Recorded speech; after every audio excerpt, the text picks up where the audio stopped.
اچھا، ایک پہلا کالر تھا، ان کا جو سوال تھا فاتحہ کے تعلق سے کہ فاتحہ کیسے دیں، کیا صرف فاتحہ دلانا یا کھیر پوری وغیرہ بھی بنانا ضروری ہے؟ بسم اللہ الرحمن الرحیم۔ فاتحہ کا جو تصور ہے اسلام میں وہ یہ ہے کہ قرآن مجید کی آیتیں پڑھتے ہیں، سورہ فاتحہ اور درود شریف، سورہ اخلاص، قل هو اللہ احد، یہ جو سورہ ہے یہ 3 مرتبہ پڑھتے ہیں، ایک قرآن کا ثواب ملتا ہے اس کو۔ پھر درود شریف پڑھتے ہیں، اس کے بعد شیر نہیں ہے جیسا کہ مٹھائی وغیرہ ہے، نیت یہ کرتے ہیں کہ مولا کہ اس کا جو ثواب ہے فلاں نبی کو پہنچا دیں، ہمارے نبی کے روح کو پہنچا دیں، انبیاء، صحابہ وغیرہ، پھر خاص طور پہ آپ جس کو پہنچانا چاہتے ہیں، جیسے آپ کے والدین مرحوم ہیں، اب ان کے نام ان کو پہنچانا چاہ رہے ہیں تو نیت کرتے ہیں کہ مولا اس کا ثواب ہمارے والدین کو پہنچا دیں یا فلاں ولی کو پہنچا دیں، تو اس کا نام فاتحہ ہے۔ تو امام جعفر صادق رضی اللہ تعالیٰ عنہ کی جو فاتحہ جو عرف عام میں جو مشہور ہو گئی ہے کہ پوری اور کھیر وغیرہ بنا کے لوگ فاتحہ کرتے ہیں، تو یہ آپ کے اوپر فرض یا واجب نہیں ہے کہ بھئی کھیر اور پوری ہو تو ہی فاتحہ ہوگی ورنہ نہیں، بلکہ ایسا نہیں، ایک رواج چل پڑا ہے، آپ یہ کرنا چاہیں تو بھی کر سکتے ہیں، یا کوئی اور چیز بھی، آپ بریانی بنا کے بھی آپ فاتحہ دلا سکتے ہیں، یا میٹھا بنا کے بھی آپ فاتحہ دلا سکتے ہیں، یا مٹھائی بھی، میٹھی بوندی ہے یا جلیبی وغیرہ بھی۔ ایک چیز کو یہ تصور کر لینا کہ بھی اس کے بغیر نہیں ہوتی تو یہ اسلام میں صحیح نہیں ہے، کیونکہ یہ انسان کا اپنا بنایا ہوا ہے، اللہ اس کے رسول تو نے فرمایا کہ بھائی ایسا ہی کرنا بول۔ ایک چیز مشہور ہو گئی ہے کہ بھائی ایسی دعوت کرنا کہ ہم جس میں غیروں کو بھی بلا سکیں، تو علماء نے یا بعض لوگوں نے یہ کام شروع کیا ہے کہ بھائی حضرت کے نام پہ ہم فاتحہ دلائیں گے۔ عبادت تو اللہ کی ہے، اللہ کی رضا کے لیے ہم یہ کام کر رہے ہیں، یہ بات ذہن میں رکھیے، اب نیاز وغیرہ ہر چیز اللہ کے لیے ہوں گی، آپ جو بکرا کاٹ رہے ہیں وہ بھی اللہ کی رضا کے لیے، بسم اللہ واللہ اکبر بول کے کاٹیں گے، لیکن اس کا جو ثواب ہم پہنچا رہے ہیں اللہ کی بارگاہ میں نیت کرتے ہیں کہ مولا میں یہ نیک کام تیری رضا کے لیے کیا، لیکن اس کا ثواب فلاں ولی کو پہنچا دے، تو یہ ایصال ثواب کی ایک شکل ہے۔ تو آپ کھیر پوریوں کے ذریعے بھی دلا سکتے ہیں آپ فاتحہ، اس کے علاوہ دوسری میٹھی چیز سے بھی دلا سکتے ہیں۔ تو ناظرین، حفظان صحت کے تعلق سے لگاتار ہم بات کر رہے ہیں، سنت نبوی کی روشنی میں حفظان صحت کیا ہے، اس تعلق سے ہم بات کر رہے ہیں۔ ایک کالر ہمارے ساتھ اور جڑ گئے، ان سے بات کریں گے۔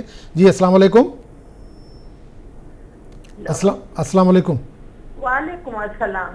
جی کہاں سے بات کریں؟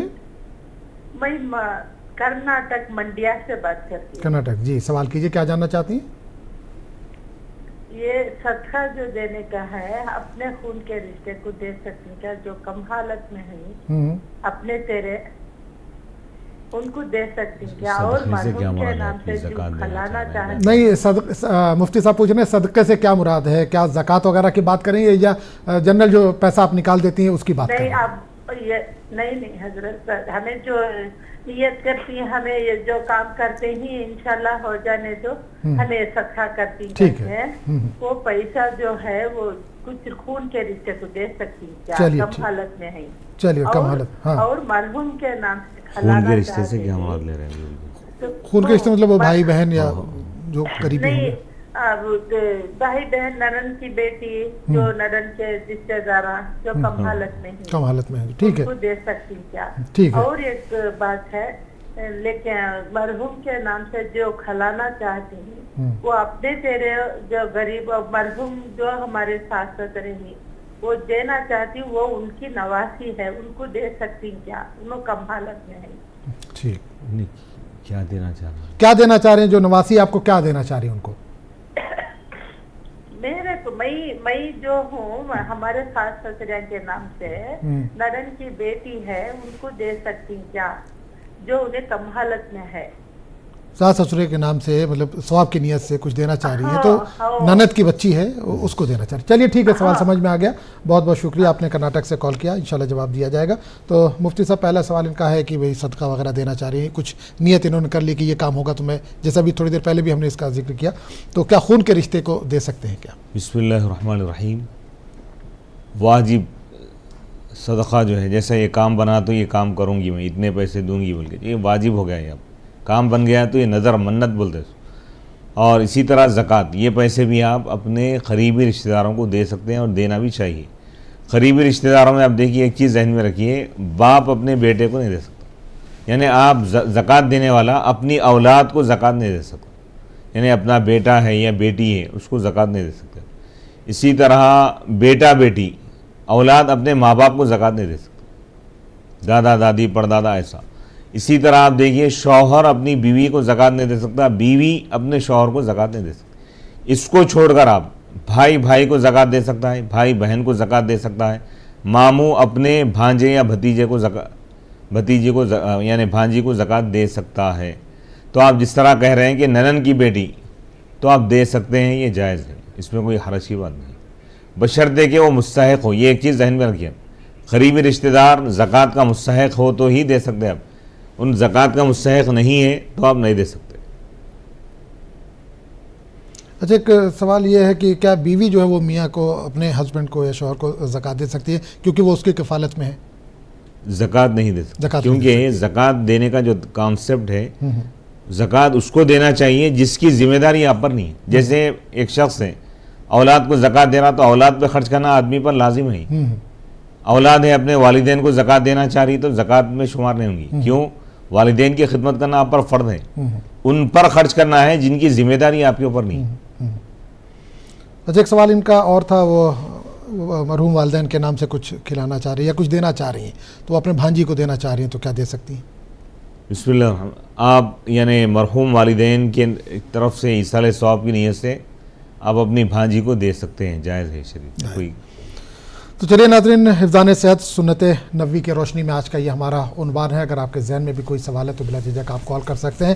مفتی شرف الدین صاحب لگاتار ہمارے ساتھ موجود ہے جو آپ کے سوالوں کے جواب دے رہے ہیں۔ اگر آپ کے ذہن میں بھی کوئی سوال ہے آج کے عنوان کے تعلق سے یا اس کے علاوہ بھی اگر آپ کوئی سوال کرنا چاہتے ہیں، قرآن و سنت کی روشنی میں اس کا حل چاہتے ہیں تو بھی آپ کال کر سکتے ہیں۔ نمبر لگاتار ٹی وی اسکرین پر موجود ہے۔ فی الحال وقت ہو چلا ایک چھوٹے سے بریک کا، بریک کے بعد ہم فوراً حاصل ہوتے ہیں۔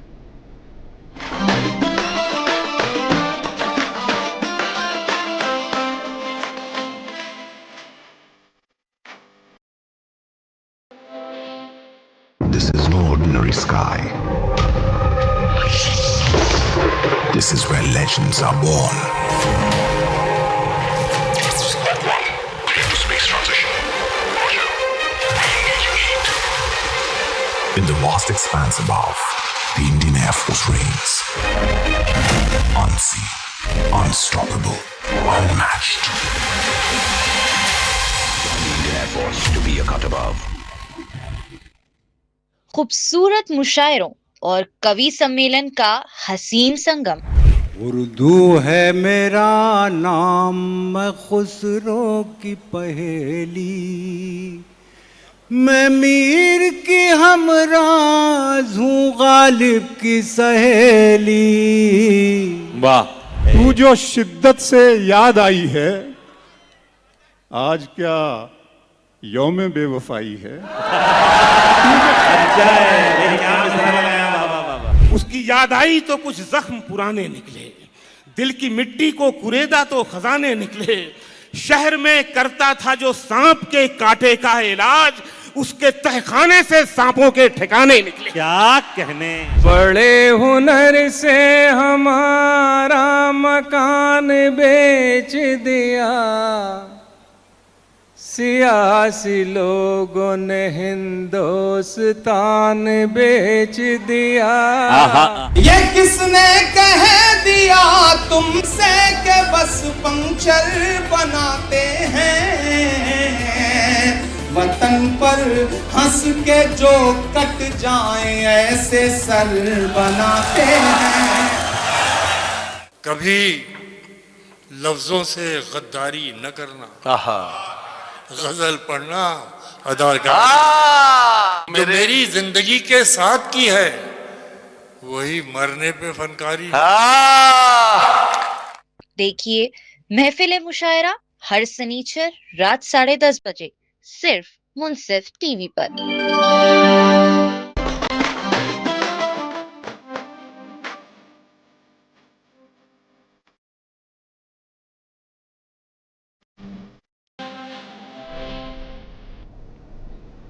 ایک بار پھر آپ کا بہت بہت استقبال ہے۔ آپ دیکھ رہے ہیں دین کی بات، اور آج کا جو ہمارا عنوان ہے وہ ہے حفظان صحت سنت نبوی کی روشنی میں۔ اگر آپ کے ذہن میں اس تعلق سے کوئی بھی سوال ہے تو بلا جھجک آپ کال کر سکتے ہیں۔